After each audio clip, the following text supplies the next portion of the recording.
Noong panahon iyon, nagtipon-tipon ang mga Pariseo, nagbabalitaan nilang napatahimik ni Jesus ang mga Saduceo. At isa sa kanila, isang nalubhasa sa kautusan, ang nagtanong kay Jesus upang subukin ito. Guro, alin po ang pinakamahalagang utos sa kautusan?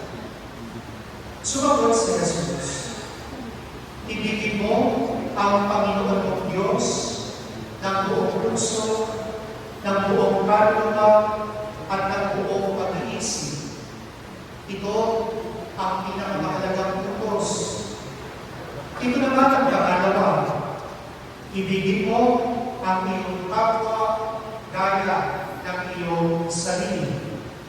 Sa dalawang utos na ito, nakasalalay ang buong kautusan ni Moises at ang guro ng mga propeta. Ang